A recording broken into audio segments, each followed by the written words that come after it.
Everyone. सो आज का हमारा क्वेश्चन है a reduction of 12.5% in the cost price of a commodity enables a shopkeeper to purchase 10 kg more than what he previously purchased for a sum of 7,000 in order to make a 27.5% profit on the pre-reduction cost price of commodity at what price per kg should the commodity be sold। ठीक है, तो आपने जो एक concept पढ़ा होगा price into consumption is equals to expenditure, तो ये जो है वो सेम कॉन्सेप्ट पे ही बेस्ड है। और इस केस में क्या है कि एक्सपेंडिचर जो है वो कांस्टेंट है। ठीक है, एक्सपेंडिचर जो है जब कांस्टेंट है तो हम जानते हैं कि ये जो कांस्टेंट है तो जो कॉस्ट प्राइस होगा वो इन्वर्सली प्रोपोर्शनल होगा, मतलब जो कंजम्पशन होगा वो इन्वर्सली प्रोपोर्शनल होगा प्राइस के। ठीक है, तो यहाँ पे प्राइस की जगह क्या है, यहाँ पे प्राइस की जगह है कॉस्ट प्राइस है। ठीक है, तो कॉस्ट प्राइस इनटू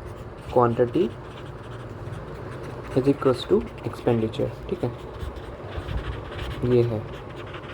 तो यहाँ पे बोला गया है कि कॉस्ट प्राइस में 12.5% रिडक्शन होता है। तो 12.5% का जो वैल्यू होता है वो कितना होता है, 1/8 होता है।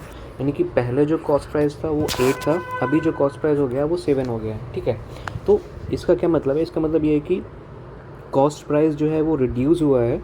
तो इसका मतलब ये है कि अब हम मतलब कि कॉस्ट प्राइस जो रिड्यूस हुआ है इसका मतलब ये है कि हम जो क्वांटिटी अब खरीद पाएंगे वो ज़्यादा क्वांटिटी खरीद पाएंगे, यानी कि क्वांटिटी जो हो जाएगी 7 to 8। और ये मैंने क्यों कर दिया, क्योंकि यहाँ पे क्या था कि एक्सपेंडिचर जो था वो कांस्टेंट था। एक्सपेंडिचर अगर कांस्टेंट है तो कॉस्ट प्राइस और क्वांटिटी, यहाँ पे प्राइस और ये कंजम्पशन इन्वर्सली रिलेटेड है, तो यहाँ पे भी ये भी इन्वर्सली रिलेटेड होगा क्योंकि ये सेम कॉन्सेप्ट ही है। ठीक है, तो 7 to 8 हो गया। 7 to 8 हो गया मतलब कि अब हम क्या कर रहे हैं, पहले हम 7 यूनिट खरीद पा रहे थे, लेकिन अब हम क्या कर रहे हैं, अब हम 8 यूनिट खरीद पा रहे हैं। ठीक है, पहले जहाँ पे हम 7 यूनिट खरीद पा रहे थे वहाँ पे हम 8 एक ज़्यादा खरीद पा रहे हूँ। इसका वैल्यू कितना है, 1 यूनिट का जो वैल्यू है क्वेश्चन में क्या गिवन है, वो गिवन है 10 kg। ठीक है, which is equals to 10 kg।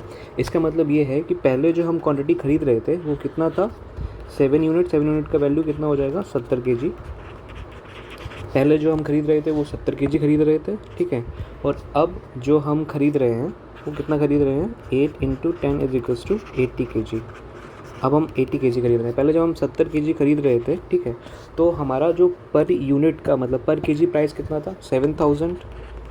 ठीक है, 7000 upon 70 which is equals to कितना आ जाएगा, इट इज़ 100 रुपये पर kg था। ठीक है, तो अब हमें क्या बोला है कि profit on the pre reduction cost price of commodity at what price पर kg शुड बी सोल्ड। मतलब हमें 27.5% का प्रॉफिट बनाना है। ठीक है, 27.5% का प्रॉफिट बनाना है तो हमें सेलिंग प्राइस बताना है। तो सेलिंग प्राइस कितना हो जाएगा, selling price 100 plus 100 into 27.5 upon 100।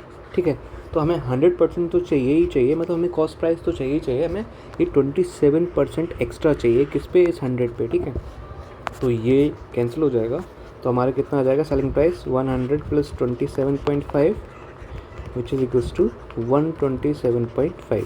Okay, so इस क्वेश्चन का जो आंसर है वो 127.5 है। ठीक है, थैंक यू।